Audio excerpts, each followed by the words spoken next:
Bueno, pues yo quería hablar contigo, Guillermo, un poco de creatividad e innovación, aplicado al cine, claro. Es decir, cómo un poco empezar hablando o reflexionando un poco sobre qué es crear de la nada, de algún modo, ¿no? Es decir, cómo cineastas como tú materializáis una visión de la nada, ¿no? Ese proceso, cómo lo vives, cómo lo llevas a cabo. Bueno, la realidad es que, por ejemplo, cuando has leído mucho o has visto mucho cine o estás lleno de historias, la realidad es que lo imposible es no hacerte historias.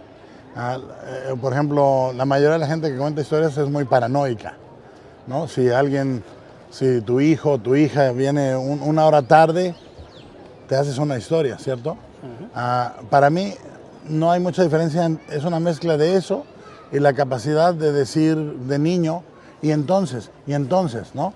Cuando inventas una historia, Caperucita salió de su casa para llevarle comida a su abuelita, y entonces el lobo la vio, y entonces, esa combinación de una suerte de miedo, de una suerte de deseo de amor, lo que sea, de adulto, se combina con las ganas de niño de trastocar la realidad, que es aburridísima. Uh-huh. La realidad nuestra es aburridísima y tiene muy mala narrativa. La gente que debería ser buena es mala, la gente que debería ser divertida es aburrida. Un viaje por carretera puede ser tan largo como una mala película, ¿no? Y la realidad es que encuentras el amor, el odio, la indiferencia en los lugares más insospechados, ¿no? Uh-huh. Encuentras algo espiritual en una película de monstruos, encuentras algo monstruoso en una iglesia.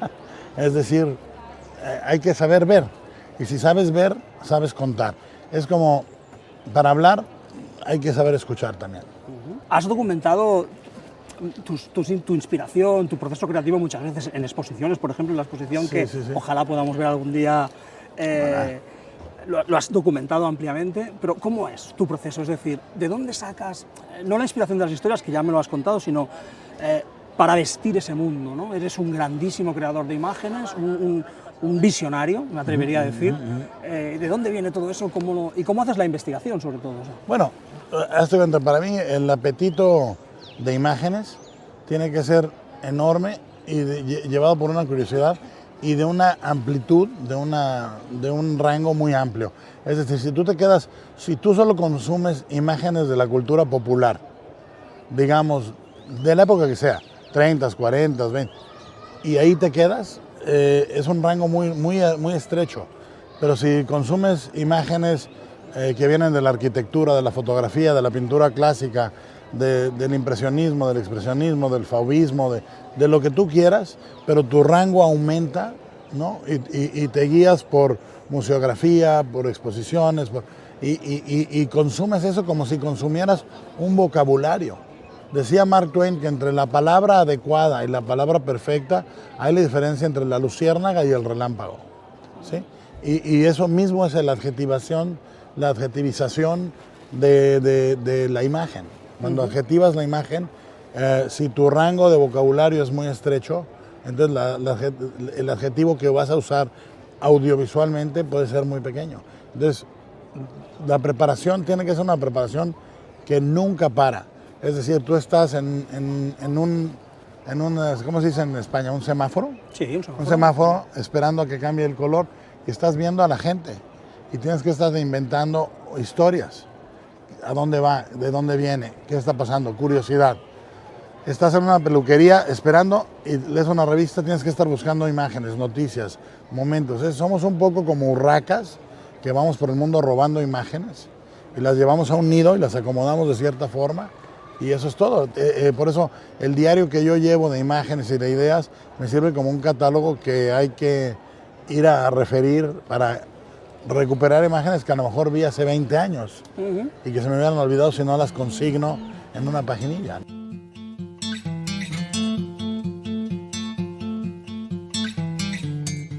Luego vendría el hecho de materializar esa visión, es decir, tú necesitas un equipo de súper técnicos, altamente especializados, gente con mucho talento. ¿Cómo lideras eso? Es decir, ¿cómo llevas a ese equipo a que todo el mundo esté en sintonía con tu visión? Creo que cuando eres muy joven hay un cruce de cosas que son arrogancia y experiencia. Entonces, de joven tienes que tener más arrogancia que experiencia. Y conforme tienes experiencia, va bajando la arrogancia y viene una certeza y una experiencia. Y ya no tienes que, dejas la incertidumbre de la juventud y sabes instintivamente, muy claramente qué es lo que es importante, qué es, y más que nada, sabes lo que no es importante. Porque creo que la diferencia que viene con la edad y la experiencia es esa. De joven peleas por todo y de repente pierdes la guerra por haber ganado una batalla, una victoria pírrica, ¿no? Y con la edad, con la experiencia, tus batallas son más concienzudas, más planeadas. Y tú ves la dirección de cine así, es decir, hacer una película es liderar un equipo teniendo en cuenta esos dos, el equilibrio entre experiencia y arrogancia. Sí, ¿no? sí, pero ahora la certeza conlleva cierta violencia, es decir, el hecho de que tú puedas decirle a la gente, la opinión final a cierto nivel es mía, pero a otros no. O sea, tú tienes que invitar todas las ideas. En el caso de los actores, realmente es una colaboración. O sea, tienes que estar abierto porque si tú a un actor solo lo imaginas de un modo, no vas a ver los 800 colores que te puede dar. Lo mismo con un colaborador visual, pero en mi caso es más controlado. Voy con el colaborador visual y le digo, puedes decirme todas las ideas que quieras, la única condición es que al final yo puedo decir sí o no. Y si te digo no, no puedes amedrentarte y no volverlo a hacer. Tienes que estar preparado para el rechazo si vamos a tener una colaboración, porque no es un rechazo que haga el director, es un rechazo que hace la película, porque una película, tú has oído cuando hay compositores que dicen, una canción hermosísima, me bajó del cielo en 3 minutos y la escribí. Un director es eso en cámara lenta. Es decir, tiene la película aquí y está constantemente filtrándola a través de cientos, si no miles de decisiones. Muy interesante, muy interesante. Claro, eso liderando además equipos de altísimo nivel, ¿no? Porque cuando tú colaboras con los mejores, con el mejor músico, con el mejor, los mejores efectos especiales, el mejor fotógrafo. Sí, pero muchas veces, fíjate, los mejores no son necesariamente los más experimentados. Por ejemplo, el diseñador, el escultor principal de la criatura tenía una gran experiencia trabajando bajo las órdenes de Rick Baker, de Stan Winston, pero él no había liderado una criatura en cine y no tenía esa experiencia, pero sabía yo que era él un artista potentísimo y le di la primera oportunidad. El diseñador de producción del Laberinto del Fauno, Eugenio, era su primer película grande como diseñador de producción. Había hecho una chica y esta era la primera grande. Entonces, es fantástico que realmente tengas esa capacidad de no solo aglutinar talentos, sino de descubrirlos, ¿no? O potenciarlos a ese nivel. Sí, bueno, tienes que saber reconocer el talento, tienes que saber reconocer los puntos débiles, los puntos fuertes, y luego como productor viene eso muy a la mano porque en el director puedes identificar lados débiles o ningún lado débil. Por ejemplo, cuando produjimos Rodar y Rodar y yo produjimos a Bayona en el orfanato, el tipo es una máquina.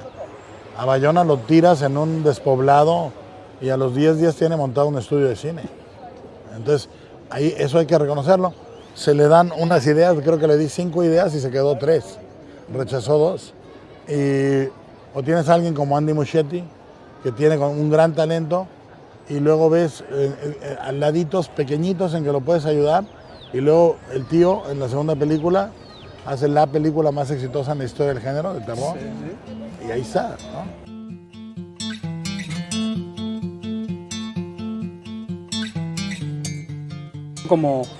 Como detector de talentos eres único y además es muy sólida la forma en la que tu carrera se ha desarrollado, yo creo, como te lo digo esto como espectador fiel y que he ido siguiendo la historia, ¿no?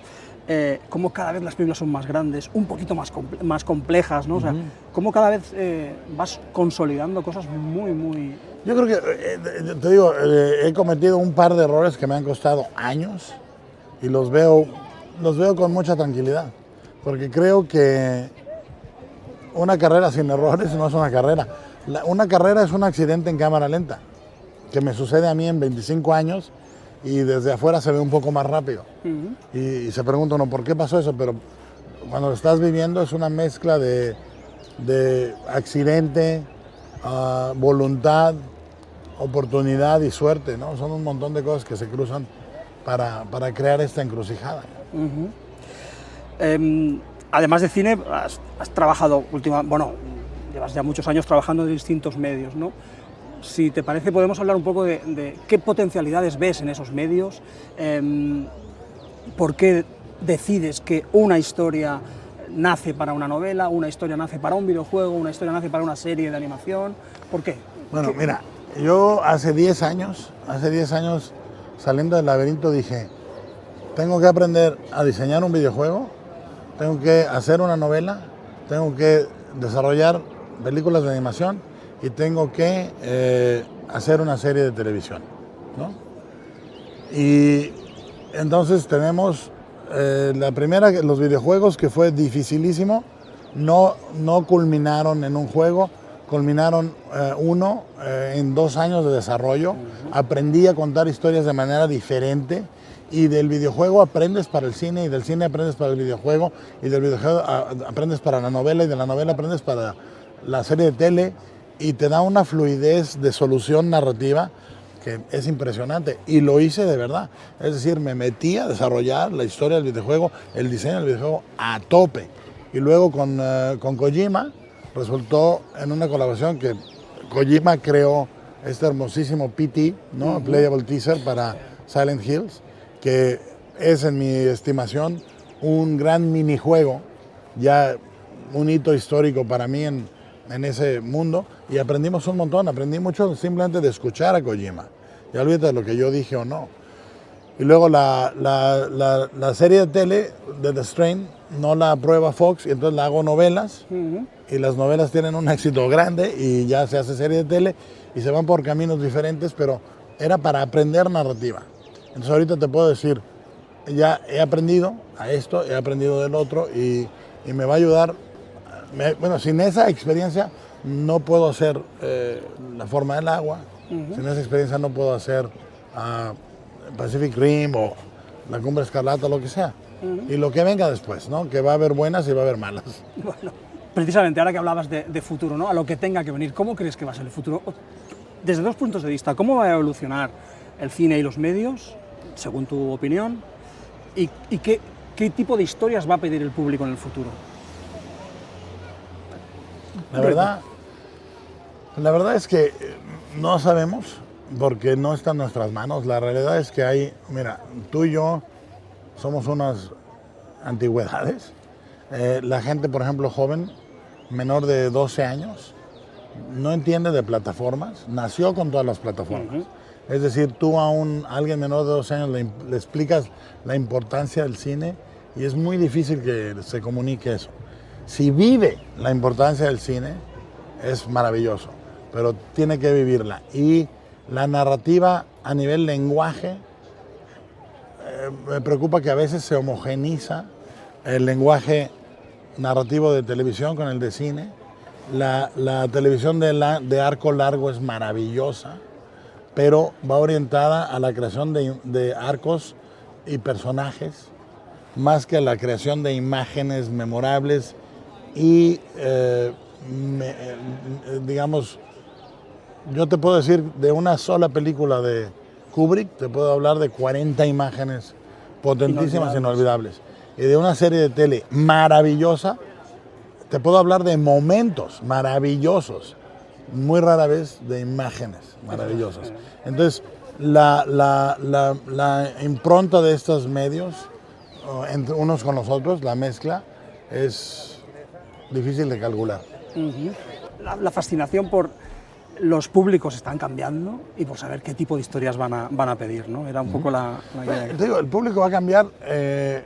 Yo te puedo decir, por ejemplo, en el lado de animación llevo 7, 8 años con DreamWorks, activo 7, y he producido o coproducido ya varias películas de animación, largometraje y todo, y luego Trollhunters, la serie que hicimos para Netflix, se volvió un lugar de aprendizaje, un crisol enorme, porque nuestro público son chicos menores de 12 años.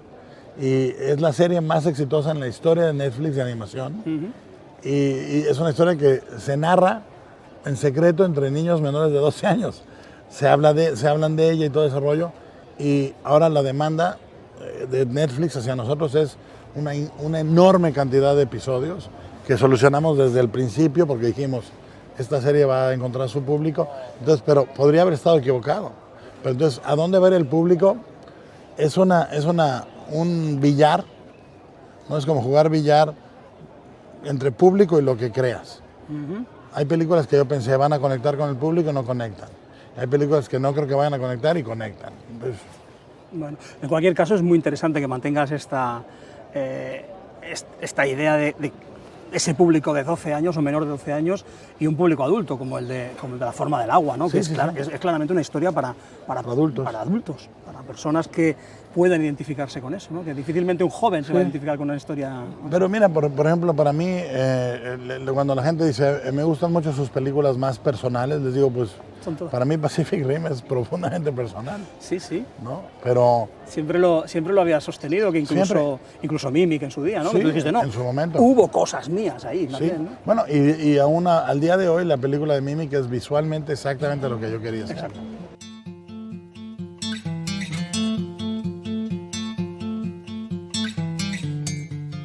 Yo soy profesor de universidad y quiero hacerte una última pregunta, una última reflexión sobre la universidad. Sé que en Guadalajara tuviste tus contactos con la universidad y, bueno... Di clases. Exacto. Y fui alumno. Y fuiste alumno y diste clase. ¿Cuál es el papel de los estudios de cine y de la universidad en general? Los estudios de comunicación, el mundo universitario... Mira, si te encuentras un buen maestro que te inspire, es maravilloso y te cambia la vida. Si te encuentras un buen compañero o compañera, es igualmente valioso. Y con que, para mí, el valor de la universidad es aprender a hacer equipo. Es decir, encontrarte a alguien que te apoye en la imposibilidad de lo que quieres hacer, ¿no? Y puede ser un amigo, una amiga, un maestro o maestra, no importa.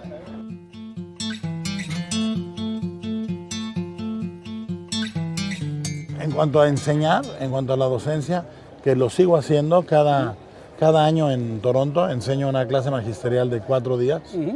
El año pasado fue Buñuel en México, el año antepasado fue El Gótico, después de eso fue una segunda parte de Hitchcock, que había otra vez, etc. Y lo hago para enseñarme a mí mismo, para recordarme a mí mismo por qué amo el cine. Porque yo no lo amo ni como carrera, ni como profesión, lo amo como un estilo de vida, como una manera de ver las historias y el mundo que va más allá de lo profesional, más allá de la taquilla, más allá del dinero que me puedan o no pagar. O sea, La forma del agua la hice sin salario a los 52 años, ¿no? Y esto, enseñar me da una retroalimentación enorme, porque los principios que yo creía viejos los hago nuevos otra vez. Me ha encantado esto que hagas clases, que des clases de temas que no son tu obra. Esto me parece maravilloso. Trato de nunca hablar de mi obra, de no dar clases de mi obra. Lo que trato de hacer es, por ejemplo, en la siguiente clase en Toronto es Buñuel en México 2. Porque tengo la tesis que creo que es correcta, que el crisol del Buñuel que conocemos es México. Es México, sí. Muy interesante. Quiero inscribirme en esa clase. Vente, cabrón. Voy para allá. Bueno, yo creo que hemos tocado todos los temas. Yo creo que sí. Sí, ¿no? Excepto moda. Excepto moda. Además ya está. No, moda, por cierto. Joder, bueno. me puse de traje para el amiguete porque le dimos la máquina del tiempo, pero tengo apretado el chaleco, tengo apretado el pantalón, ya vámonos. Vámonos, gordo. Muchas gracias.